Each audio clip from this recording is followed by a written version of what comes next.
primer programa del año de este su programa Diálogos, producido por el Instituto de Estudios de las Culturas Andinas. El programa lo que busca es sensibilizar y producir determinadas ideas, determinados planteamientos referidos a la interculturalidad, la diversidad, la descolonización, temas que dentro de IDECA siempre se desarrollan en sus diferentes programas, ¿no? En sus diferentes secciones, ¿no? Dimensiones del trabajo de IDECA. Y el día de hoy, precisamente eso que vamos a desarrollar, va a ser el primer programa del año, el tema de la descolonización y la interculturalidad, con conceptos, como ideas centrales del trabajo de IDECA, ¿no? Entonces, hoy día hablamos de descolonización e interculturalidad.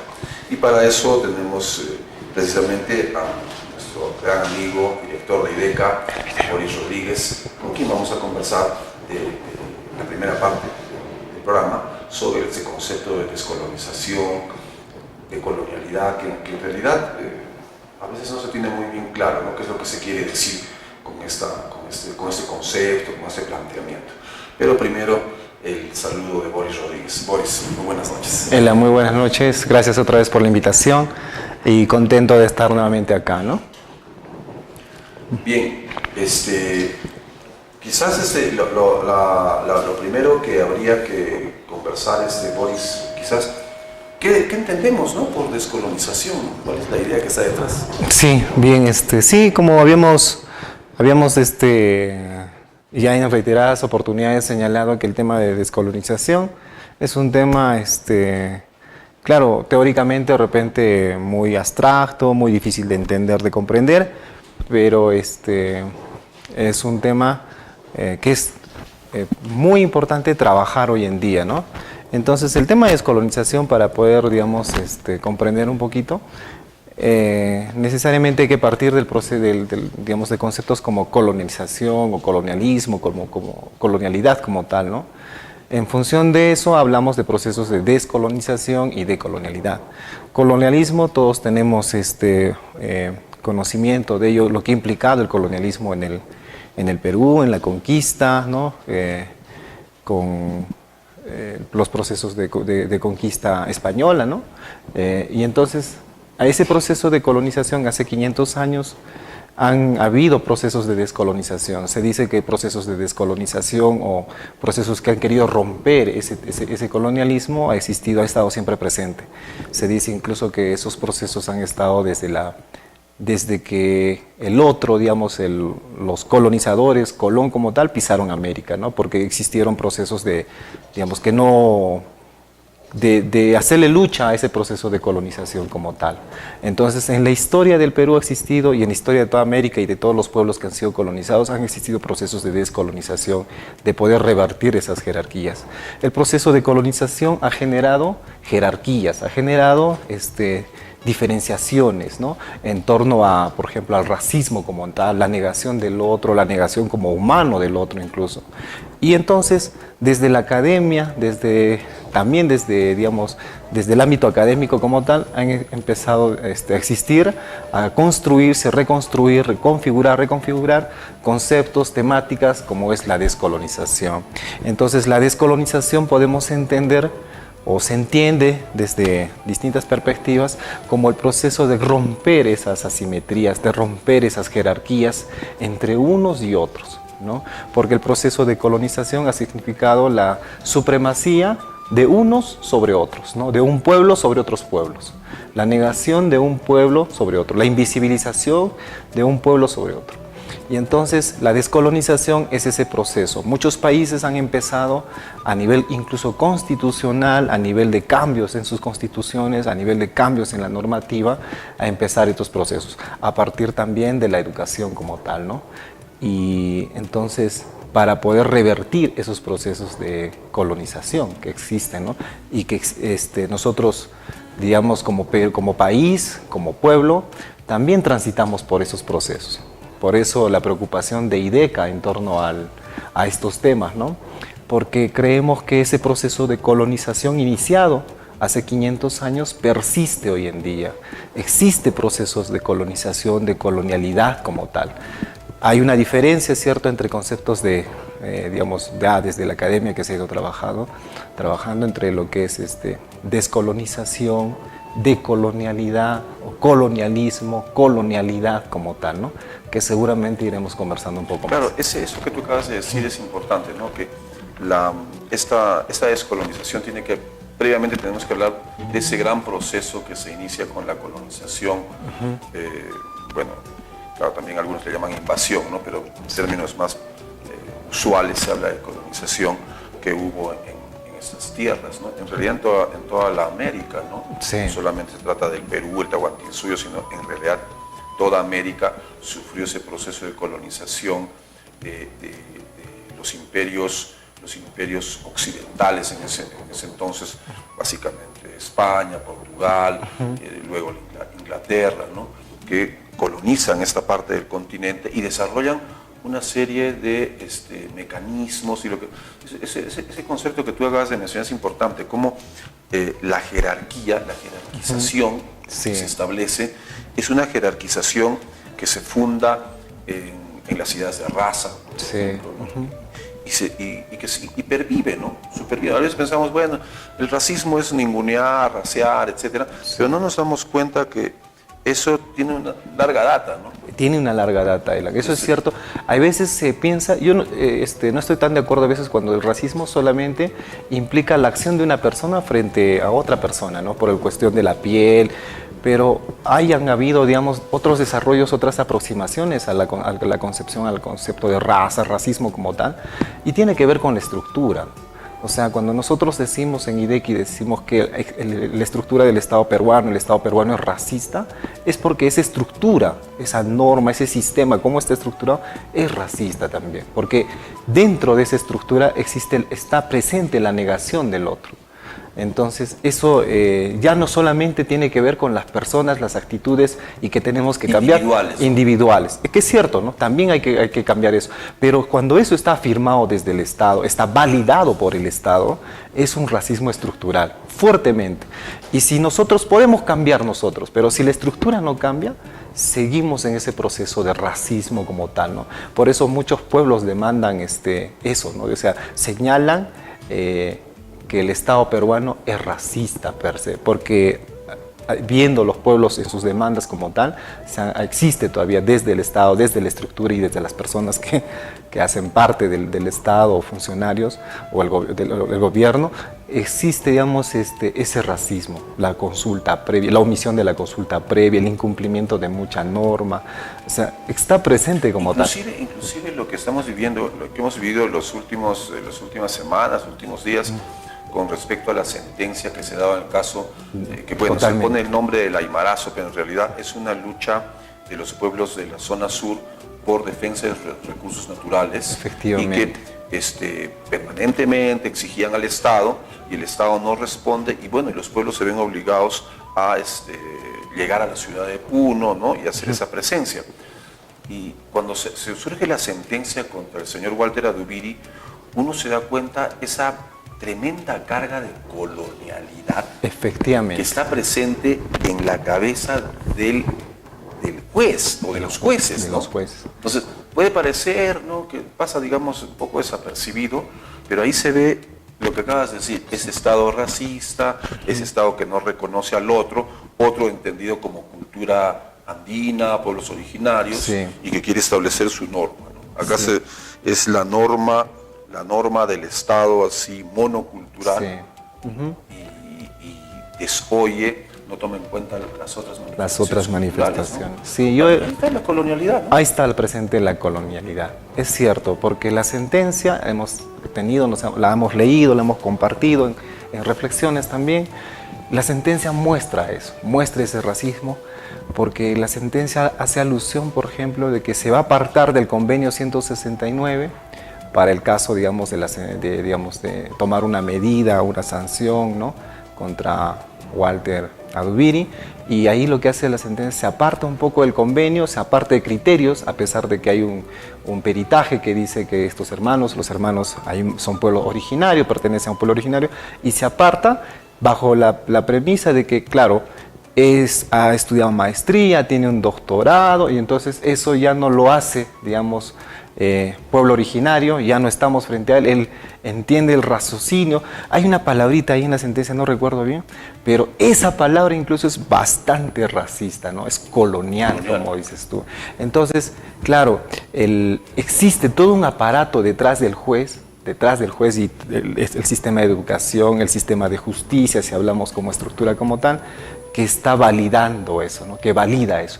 Y que muchos jueces de repente quieren dar otros pasos, quieren salir de ese esquema, pero la norma como tal, la estructura como tal, está diseñada para excluir, invisibilizar, no reconocer, negar al otro, negar la existencia del otro. Y si existe, tiene que existir bajo los parámetros subordinado o bajo los parámetros del dominante, de la cultura dominante, ¿no? Del pueblo dominante, ¿no? Y entonces es así como opera, digamos. Eso es colonialidad. Entonces, descolonización implica primeramente también reconocer esa colonialidad, esa colonización existente. Claro. Reconocer que existe colonialidad, que existe una herencia colonial y que se tiene que cortar, ¿no? Y bueno, a veces mucha gente, a veces a veces lo que preocupa es de que mucha gente a veces no reconoce la colonialidad en su vida cotidiana, familiar, social, barrial, etcétera, comunal, ¿no? No la reconoce, no la reconoce. Sí. Y ese es un gran problema. Bien, vamos a seguir conversando de este interesante tema de la descolonización y lo que implica, porque realmente solo descolonizándonos podemos alcanzar un horizonte de entendimiento, de respeto al otro, de tolerancia, de sociedad intercultural, ¿no? Eso es lo que muchos entendemos que es así, ¿no? Pero bueno, hay que seguir conversando. Hacemos una pausa y seguimos charlando sobre descolonización con Boris Rodríguez.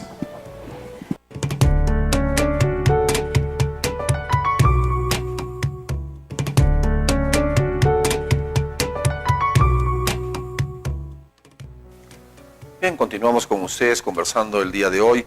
El tema es descolonización e interculturalidad y en este primer segmento estamos conversando con Boris Rodríguez sobre este tema de la descolonización, la decolonialidad.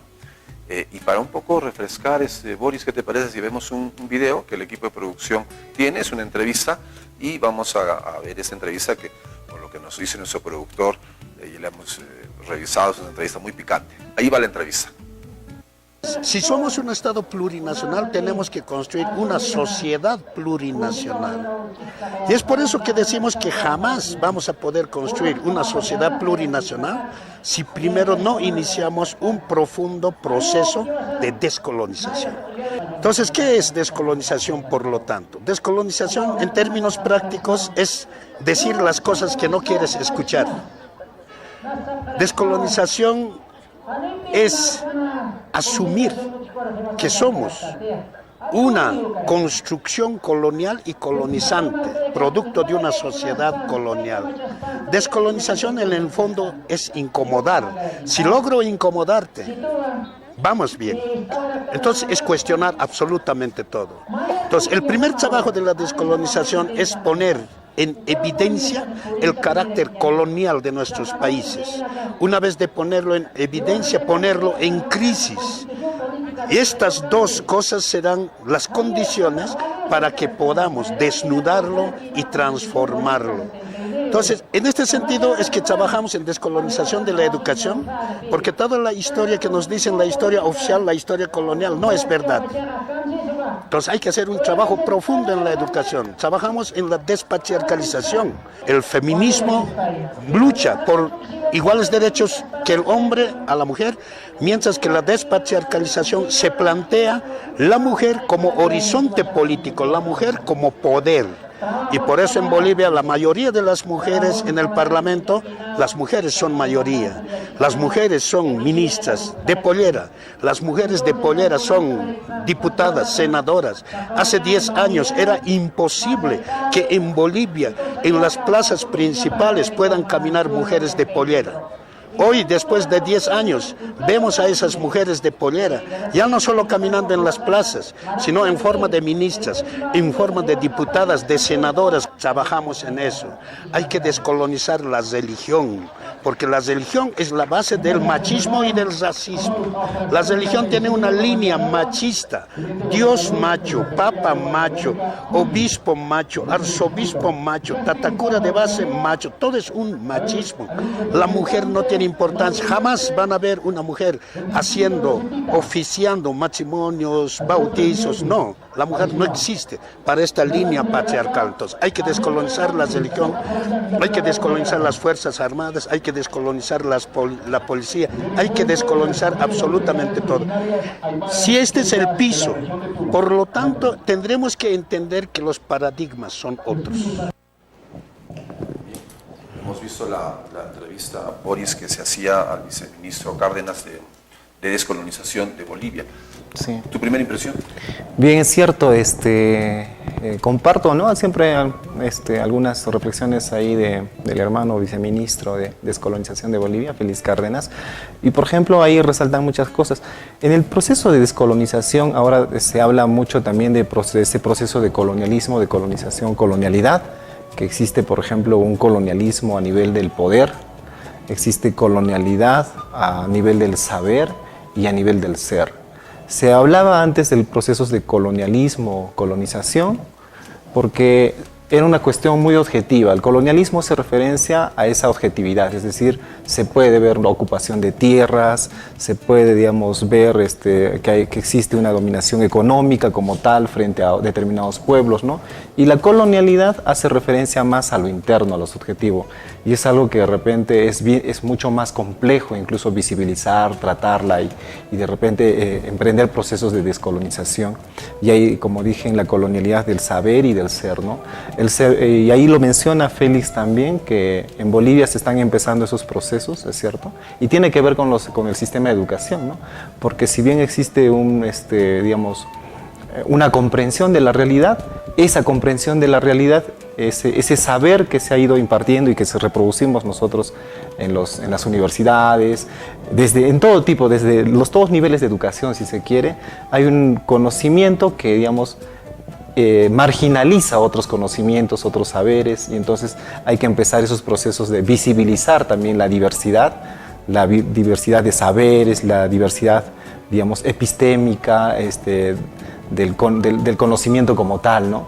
Pero también existe una colonialidad del ser como tal, es decir, hay una negación de nosotros. Y yo recuerdo hasta no hace mucho, en la universidad, cuando estaba estudiando Derecho, había una suerte, digamos, de que para poder llegar a ser, digamos, abogado o cualquier, profesional en alguna determinada área, uno tenía que dejar de ser uno mismo incluso.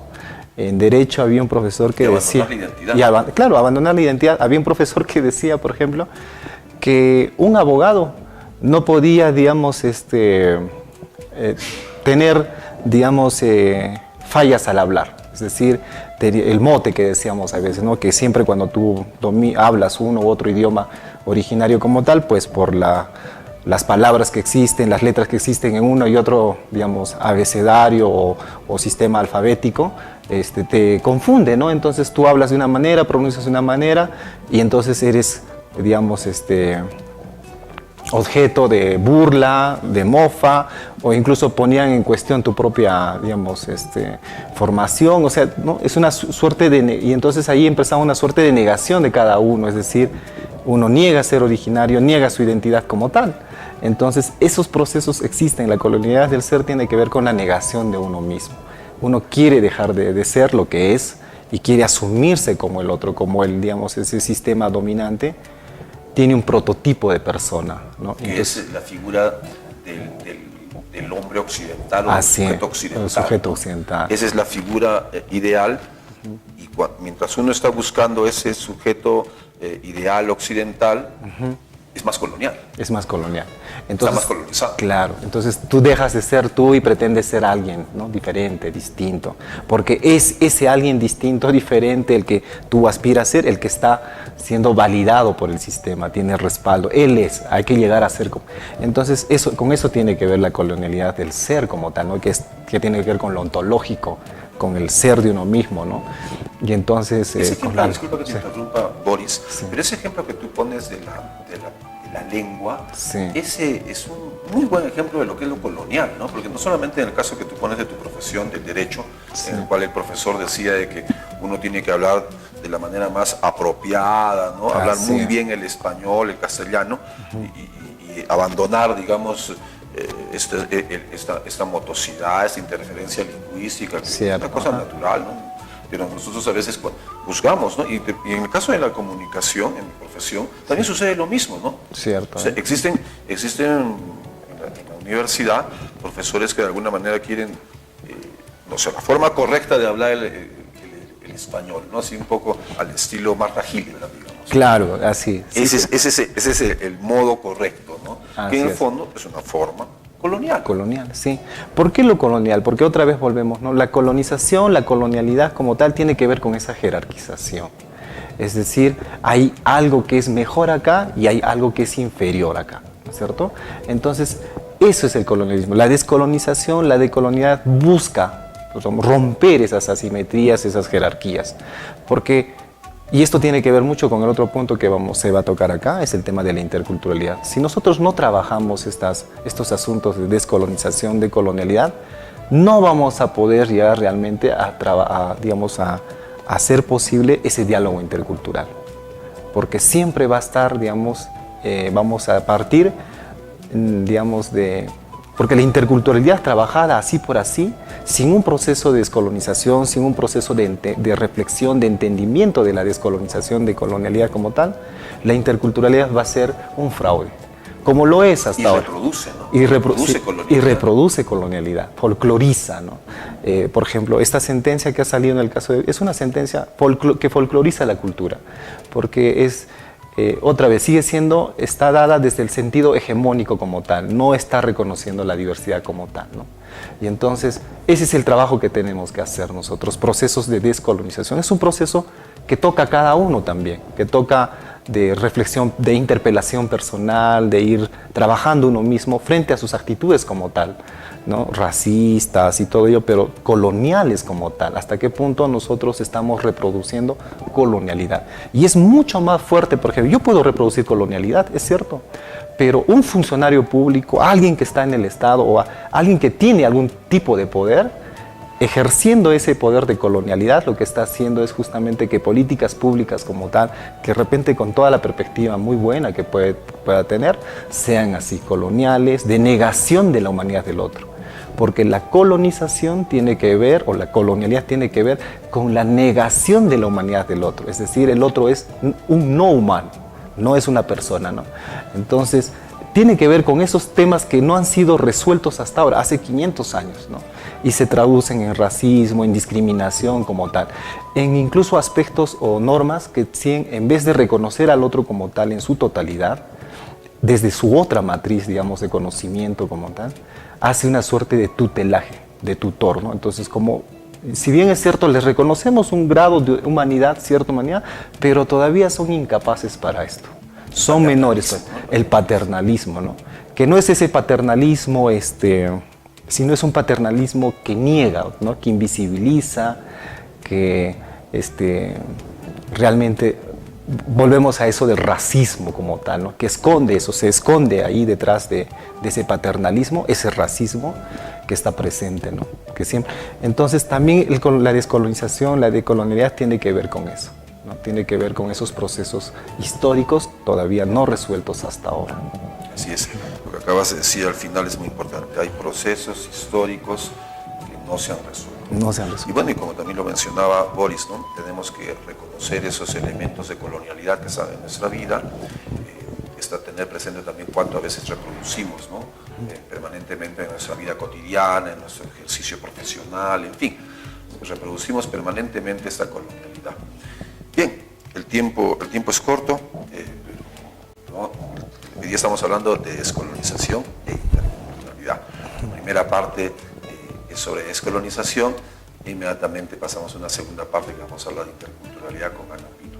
Pero agradecerte, Boris. Gracias, Elena, por la invitación. Charla, y por ponerlo de esta manera tan sencilla, tan clara, y cosa que tú has dicho al principio, ¿no? Son conceptos que incluso son más académicos, ¿no? Esto de la colonialidad, descolonización, pero que dicho con palabras simples creo que se ha entendido mucho mejor. Gracias, Luis. Gracias, Elena, gracias por la invitación. Bien, hacemos una pausa y en la segunda parte del programa conversamos con Ana Pino Jordán sobre lo que continúa, ¿no? Estos son dos conceptos pegaditos, ¿no? Descolonización e interculturalidad.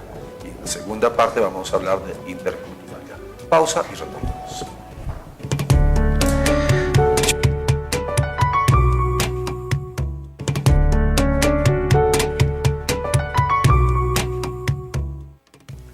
Bien, ahora sí estamos en la segunda parte del programa y vamos a conversar sobre interculturalidad con Ana Pino. Primero el saludo de Ana Pino y después vamos a mandar un videito. Anita, muy buenas noches. Buenas noches. Saludos a la audiencia, muchas gracias por escucharnos y adelante, porque el tiempo es corto. Lo que vamos a ver ahora es un video también preparado por el equipo de producción y bueno, después de ver este video vamos a charlar un poco más. Ahí va el video. Cuando hablamos de interculturalidad debemos tener en cuenta que no es incorporar los pueblos originarios a una sociedad con ciertos patrones culturales, sino más bien dialogar, construir con los pueblos originarios y en función de su autodeterminación, en función de su organización y su práctica cultural, el país que queremos, ¿no? Entonces hablamos de un país con la interculturalidad cuando tenemos un diálogo de igual a igual entre todos aquellos que conformamos el país, independientemente si somos pueblos originarios, si somos ciudades de costa, ciudades de costa norte, costa sur, zona andina. No originaria, zona andina originaria. Es decir, es un diálogo en donde las diversas manifestaciones culturales se autoafirman en su valor y generan un diálogo de respeto y tolerancia, que no significa tolerancia aguantarse, significa darle valor a la opinión y el sentir de otro ciudadano.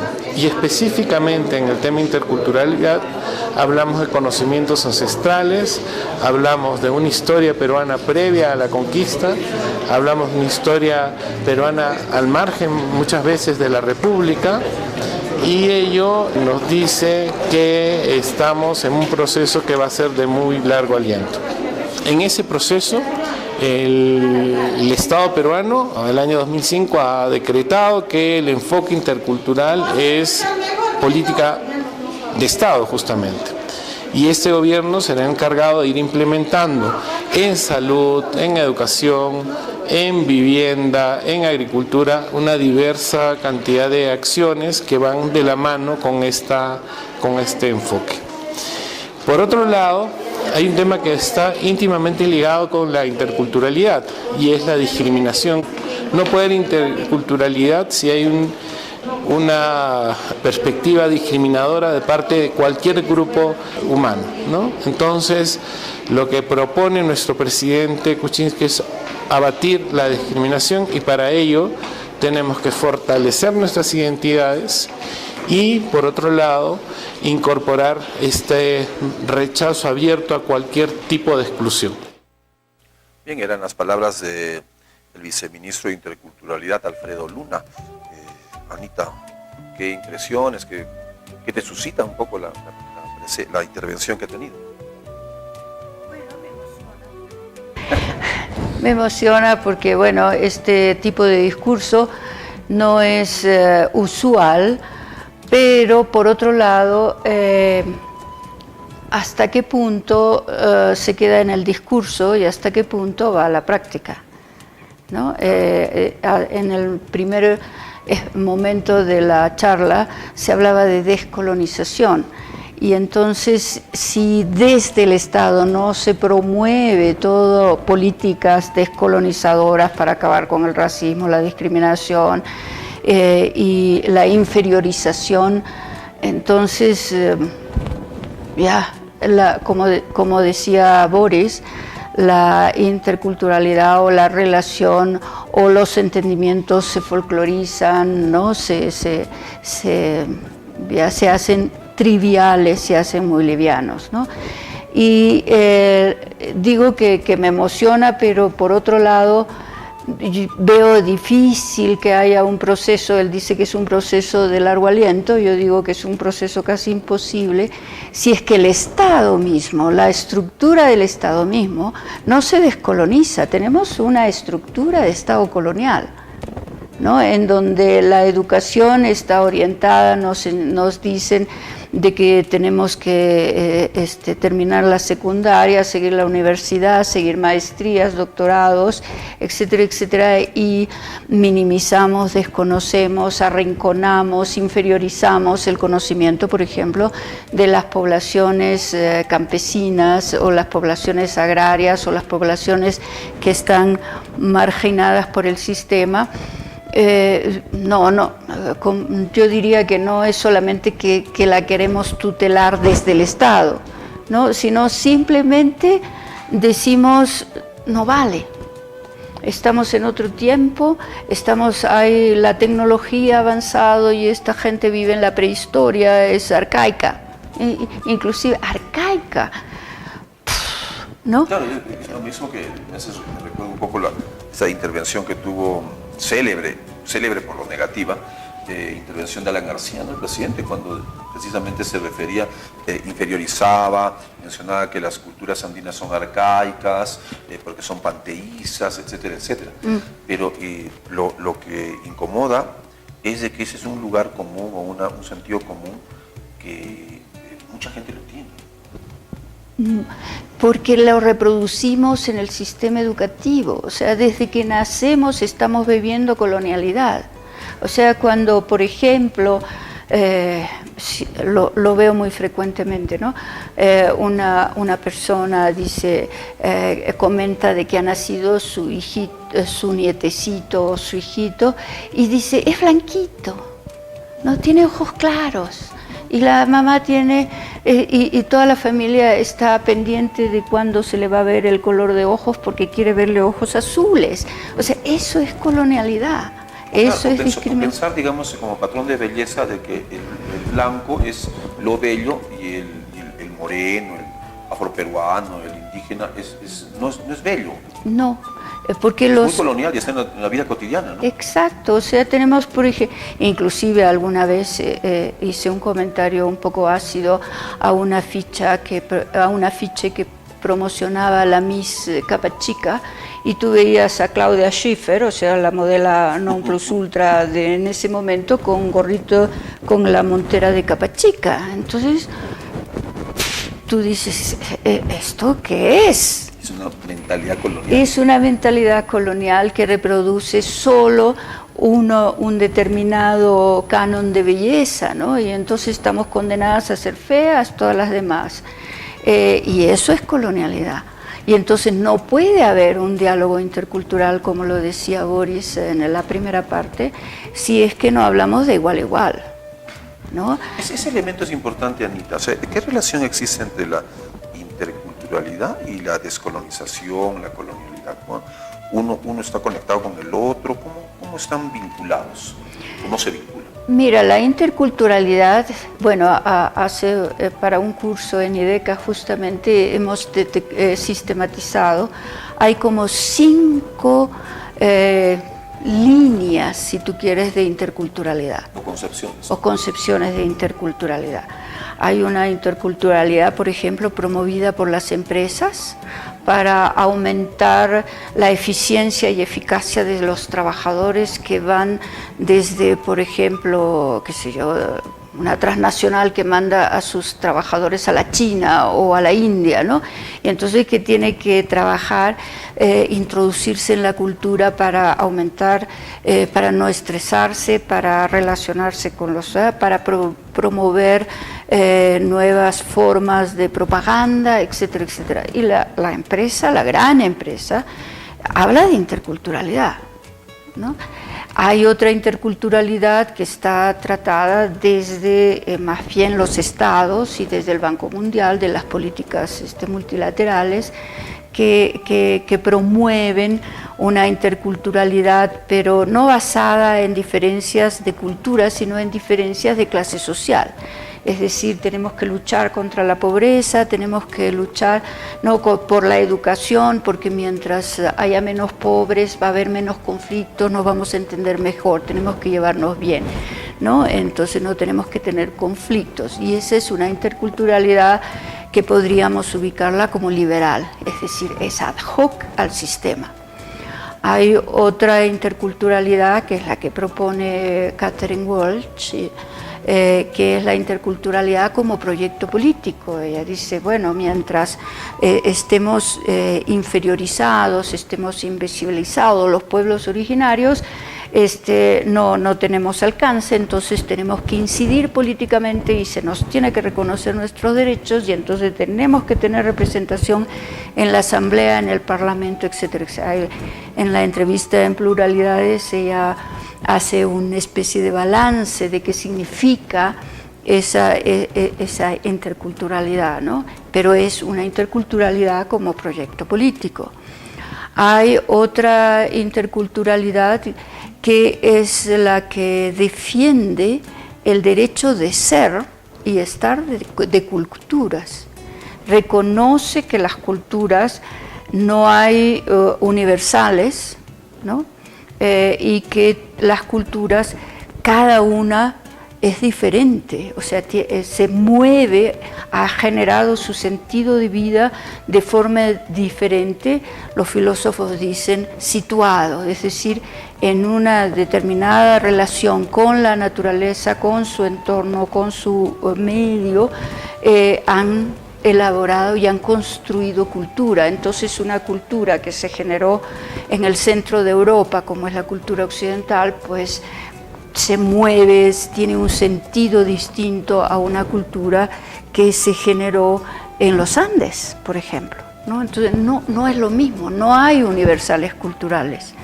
Entonces el diálogo intercultural ese que estamos promoviendo defiende el derecho de ser y estar de cada cultura. Es un derecho ser diferente y nos tienen que reconocer como ser diferente. Tenemos que conformar estados plurales, no este estado colonial, pero otro diferente que reconozca, ¿no?, nuestro ser diferente.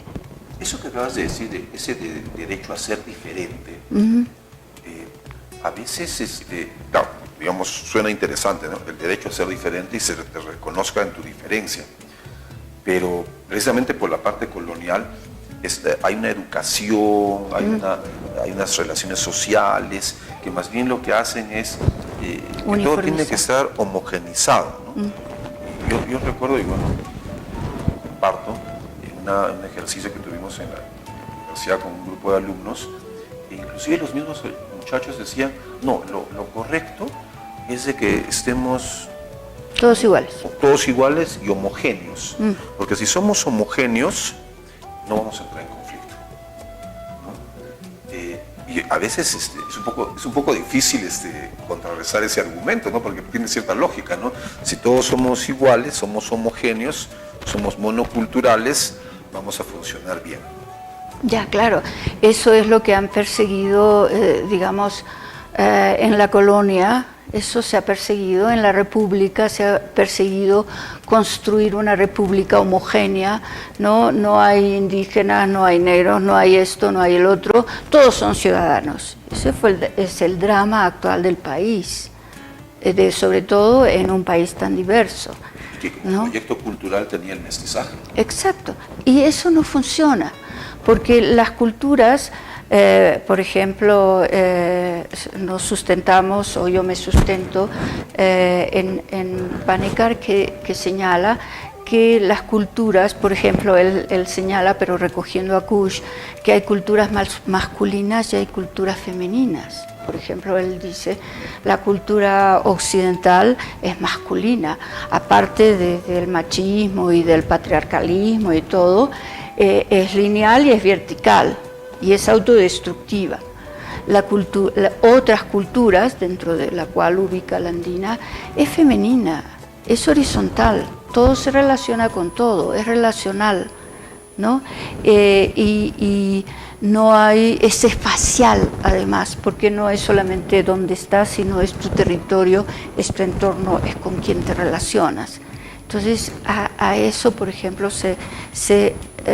ellos lo han ubicado como características femeninas y dice, esas son culturas femeninas, ¿no? A propósito que dices, hablas de lo femenino, también es porque es colonial, por nuestra mentalidad colonial, asignamos a lo femenino una característica de debilidad y de inferioridad, que también es colonial, ¿no? Y es cultural, yo diría, porque y viene reforzada lógicamente por Adán y Eva, ¿no? O sea, la mujer, en buena cuenta, como estaba leyendo un texto ahora, el hombre pare, pero pare a la mujer. Fíjate tú, cómo se invierten, ¿no? las interpretaciones de lo que a vista, o sea, es cuestión de fe, o sea, tú lo crees, porque en la realidad no lo vas a encontrar, no lo vas a ver nunca, ni en los seres humanos, ni en cualquier especie, a no ser esas que se dividen, ¿no? Los gusanitos que se dividen en dos y pueden ser, ¿no? Que son de dos sexos, pero los vas a ver en la biología, pero en las sociedades eso ya es cuestión de fe, es cuestión de religión. Un poco regresando al núcleo mismo de lo intercultural, Boris mencionaba un concepto que también conversamos bastante en IDECA y en el grupo Pluralidades también, que es la necesidad de que la persona se interpele, desarrolle lo que Panikkar, mencionabas a Panikkar, plantea como la interpelación intercultural, que claro, como concepto suena un poco así, medio difícil, pero quizás podemos decirlo, plantearlo, presentarlo de una manera un poco más sencilla para que la gente lo pueda entender. ¿En qué consiste esta suerte de requisito, de recomendación, de suerte de consejo, en la cual se nos dice uno tiene que interpelarse? ¿Qué significa eso de que uno dar un salto, un caminito en este proceso de descolonizarse y avanzarse hacia la interculturalidad? ¿Qué significa eso de que uno debe interpelarse?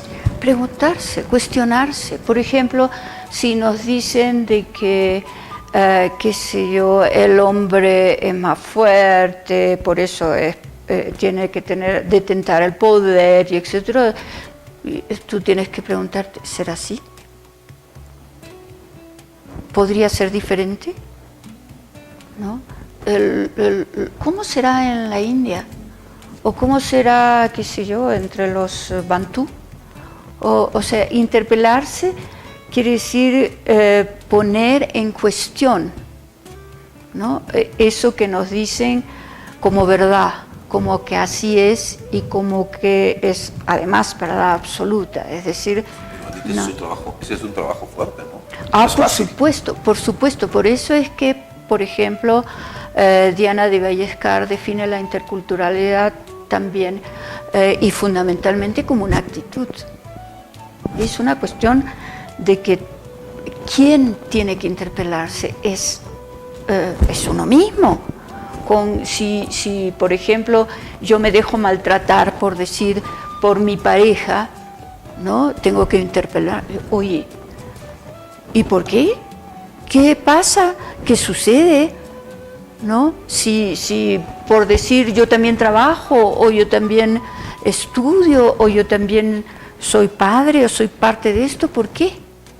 Entonces, eso es una interpelación. En este sentido, muy individual, es una actitud, es decir, no dejarse ningunear o aplastar o maltratar, ¿no? Y vale tanto para hombres como para mujeres, para todo el mundo. Me haces pensar que, digamos, esta suerte de interpelación que tú dices, un poco preguntarse uno mismo, cuestionarse ante las cosas que uno vive, relativizar un poco las verdades con las cuales hemos sido educados, ¿no? Cosa que es bien difícil, ¿no? O sea, claro, sí, dicho de manera abierta, es fácil, ¿no? Pero relativizar, poner en paréntesis, en suspenso, todas las verdades con las cuales hemos sido educados, no es fácil. No es fácil. No. Y en ese mismo sentido, Anita, cuando uno pone en cuestión esas verdades, para eso se necesita autoestima. Sí, se necesita. Hablando de la actitud, ¿no? Pero sí, siguiendo sí. a Diana de Vallescar. Pero no, yo creo que no solamente autoestima, ¿no? O sea, autoestima es en tu relación, en tu respuesta, ¿no? En tu reacción.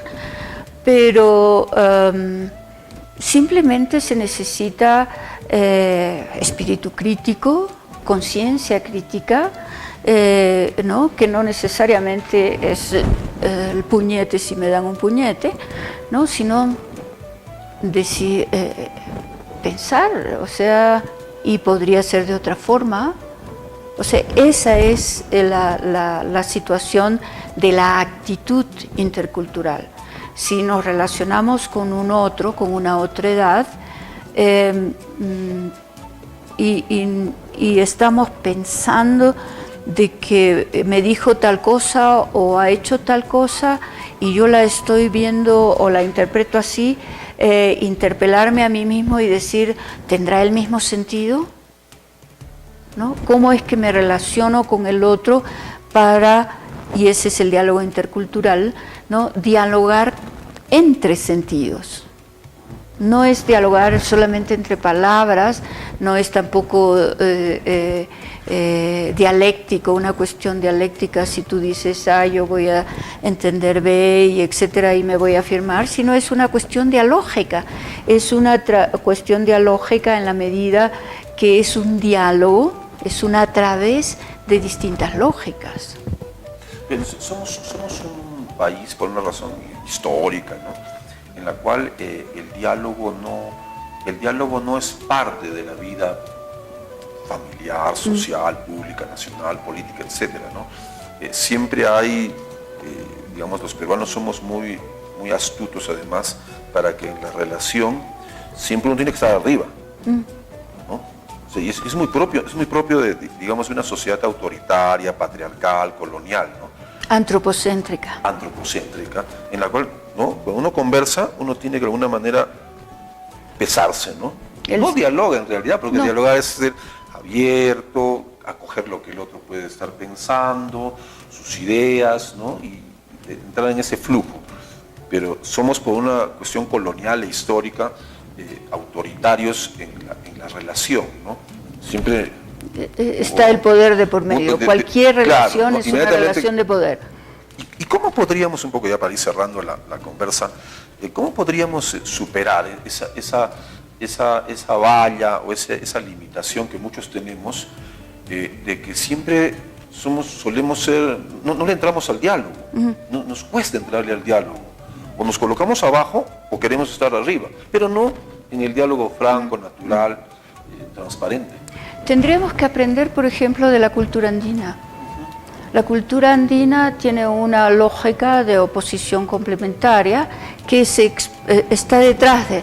La cultura está detrás de las decisiones, es decir, no la vas a sistematizar ni te van a decir por esto hago, eso simplemente lo hacen, ¿no? Y en la cultura andina, por ejemplo, el sí absoluto no existe, ni el no absoluto no existe. Que es muy occidental eso. Eso es sí y el no. El sí y el no. En la cultura andina hay tal vez sí, tal vez no. O sea, esa es la línea, ¿no? Entre los contrarios, ¿no? La oposición, la lógica de oposición complementaria tiene una línea, ¿no? Que es el tercero incluido en la lógica cuántica, es el tercero incluido, pero puede ser sí como puede ser no. O sea, siempre hay la posibilidad de llegar a un acuerdo, ¿no? Y tendríamos, yo lo sé más o menos por un poco de experiencia, por un poco de práctica, pero no he ubicado todavía cuáles son los mecanismos, porque los mecanismos se sienten más que se razonan. Y entonces tendríamos que aprender de ellos, ¿no? Cómo es de que logran, por ejemplo, ponerse de acuerdo, ¿no? ¿Cuál es, por ejemplo, es muy interesante, cómo ellos entienden el poder, por ejemplo? O sea, el sentido del poder en la cultura andina, ¿no? No lo tiene una persona, no lo tiene un caso. Es por ejemplo, como decía Evo Morales, si me permito, porque ha habido el otro viceministro, decía mandar obedeciendo. Que también lo dicen los zapatistas, ¿no? Lo dicen los zapatistas. Y entonces es otra dinámica de manejo, es otro chip del manejo de poder. Y entonces tendríamos que aprender de ellos. Claro, porque la cultura andina es una cultura que en todo caso, según lo que tú dices, lleva de manera inherente el diálogo. Sí, es inherente a su constitución. Es una cultura de acogida. Como dice Sterman, y me encanta porque lo escuché hace poco, no es lo uno o lo otro, como es en la cultura occidental, sino es lo uno y lo otro. Que siempre acoge, ¿no? Acoge. Entonces, ya, hay que ver. Muy bien, bueno, ya llegamos al punto final, podríamos seguir conversando, Sí, podríamos seguir charlando en su programa Diálogos, ¿no? Hemos charlado hoy día sobre descolonización e interculturalidad. Te agradezco la participación, Anita. Y yo agradezco la invitación. Siempre es nuestra invitada periódicamente, así que, y va a seguir también periódicamente esa invitación, porque también es parte de IDECA, ¿no es cierto? Bien, gracias a Ana Pino, a Boris Rodríguez, que han estado hoy día con nosotros en la conversación sobre el tema que nuestro equipo de producción lo ha tenido bien claro para iniciar el año 2018, descolonización e interculturalidad. Llegamos de esa manera al punto final del programa del día de hoy. Nos vemos la próxima semana.